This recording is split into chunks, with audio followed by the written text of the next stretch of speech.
کہ کچھ اسباب ہوتے ہیں تنگ دستی کے، عموماً ہمارے اندر وہ عادتیں ہوتی ہیں اور ہم کہتے ہیں جی کہ تنگ دستی بہت ہے۔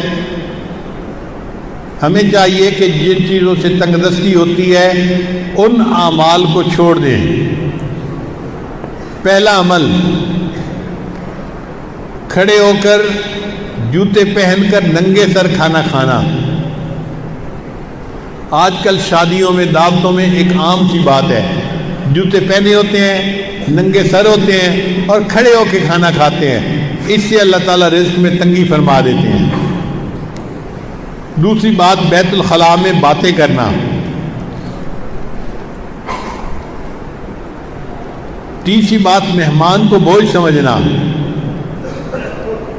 چوتھی بات، ہاتھ دھوئے بغیر کھانا کھانا اور بسم اللہ پڑھے بغیر کھانا کھانا، اس سے رزق میں تنگی ہو جاتی ہے۔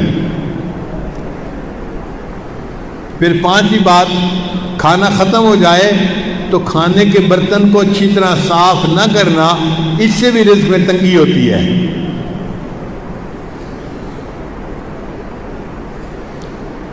پھر چھٹی بات، مسجد میں دنیا کی باتیں کرنا۔ پھر ساتویں بات، مانگنے والے فقیر کو جھڑکنا۔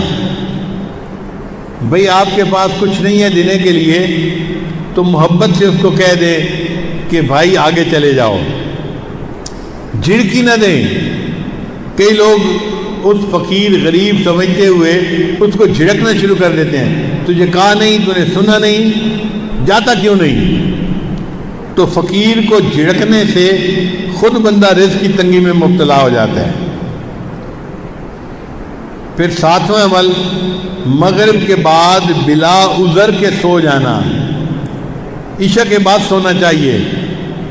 مغرب کے بعد اگر بیماری ہے یا عذر ہے تو اور بات ہے، پھر اجازت ہے۔ اگر عذر نہیں تو مغرب کے بعد سونے کی عادت ہی بنانی چاہیے۔ پھر 10واں عمل جس سے رزق تنگ ہو جاتا ہے، بغیر عذر کے نماز قضا کر دینا۔ فجر نہیں پڑھتے، ظہر نہیں پڑھتے، عصر نہیں پڑھتے، مغرب نہیں پڑھتے، باتوں میں لگے رہے، نماز قضا ہو گئی۔ پھر 11واں عمل جس سے رزق میں تنگی آتی ہے، جھوٹ بولنا۔ اور آج کل تو جھوٹ بولنے کی ابتدا ماں باپ بچے سے ہی کر دیتے ہیں۔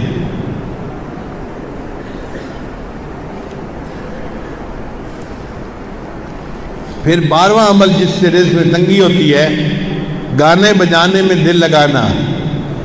گانے پسند ہوتے ہیں تو آپ دیکھیں گاڑیوں میں ہر وقت ٹوں ٹوں ہوتی رہتی ہے، گانے لگے ہوئے ہوتے ہیں، میوزک لگی ہوتی ہے۔ پھر 13واں عمل جس سے رزق میں تنگی آتی ہے، اولاد کو برا بھلا کہنا۔ کچھ جاہل ماں باپ کو اولاد کو گالیاں دینے میں مزہ آتا ہے۔ ماں ہے تو گالیاں دیتی ہے، باپ ہے تو گالیاں دیتا ہے۔ اولاد کو گالیاں دینے سے اللہ تعالیٰ بندے کو رزق کی تنگی میں مبتلا کر دیتے ہیں۔ اس لیے غصے میں بھی اولاد کو دعا دینی چاہیے۔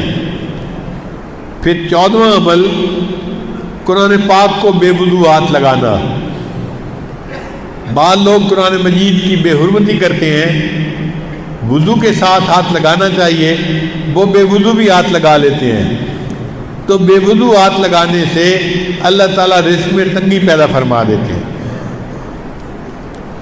15واں عمل، غیر محرم کو بے دھڑک دیکھنا۔